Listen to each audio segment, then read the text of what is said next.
আমি ছাদে লাল শাক, পালং শাক, আলু শাক সব বুনেছি। সে লাল শাকগুলো একটু বড় হয়েছে, চলো তাহলে সে লাল শাকগুলো তুলবো। তুলে আজকে লাল শাকের টক করব। তো চলো তাহলে লাল শাকগুলো তুলি। এই যে লাল শাক কয়েকটা বড় হয়েছে, বড় বড় শাকগুলো বেছে বেছে তুলবো।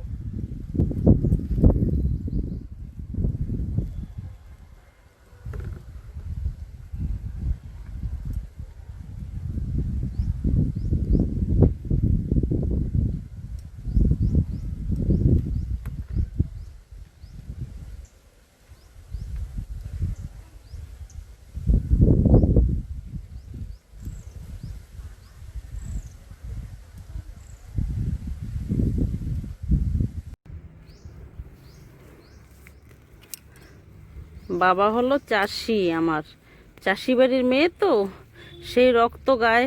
চাকরি বাড়ির বউ হলে কি হবে, চাষের জিনিসটা তো রয়ে গেছে, ইচ্ছে করে চাষ করতে, একটু ঘরে কিছু লাগিয়ে খেতে ইচ্ছে করে। ওই জন্য জায়গা নেই, ছাদের উপর একটু কিছু লাগাই। এসব লাগিয়ে একটু মানে হয়তো না তেমন ভালো, তাও যা হয় সেতেই আনন্দ পাই। এই যে বেশি তুলবো না, বেশি একটা বড় হয়নি, অল্প বড় হয়েছে, যে কটা বড় হয়েছে সে কটা তুলে নেব। এই যে বেশ কয়েকটা তুলেছি, আর অল্প কটা তুলবো।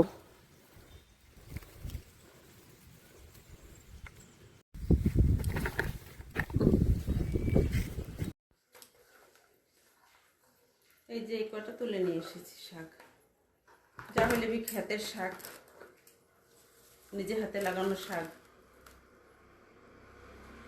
কত আনন্দ লাগছে, এত সুন্দর হবে আমি ভাবতেই পারিনি যে শাক হবে।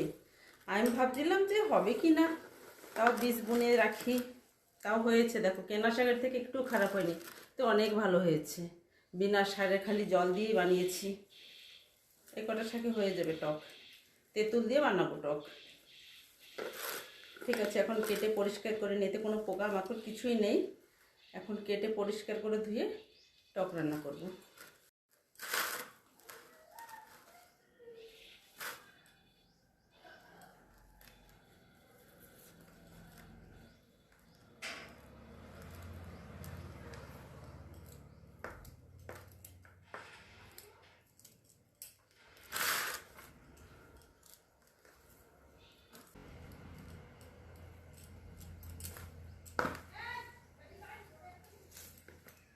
একদম কচি।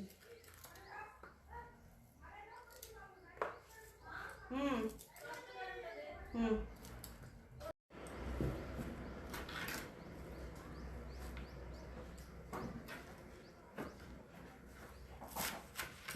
ধুয়ে পরিষ্কার করে নিয়ে এসেছি, এখন শাকগুলো কেটে নিই।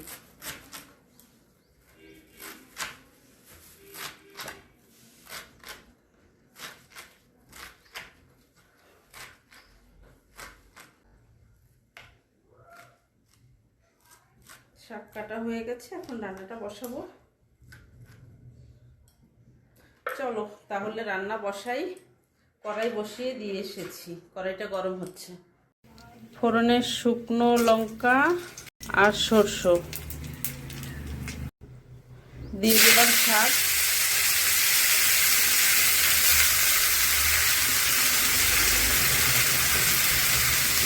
লবণ দিলাম, হলুদ, একটু নেড়ে চেড়ে দেবো, আর কয়েকটা কাঁচা লঙ্কা দেবো।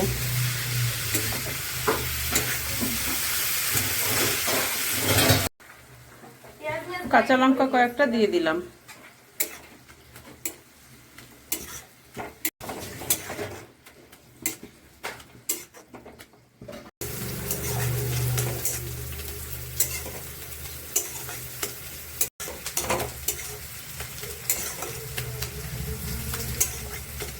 শাকটা ভালো করে ঘোটাঘুটি করে দিলাম।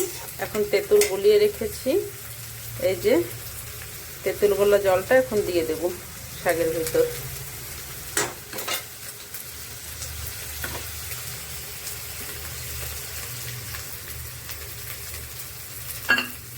গ্যাসটা এখন বাড়িয়ে দিই।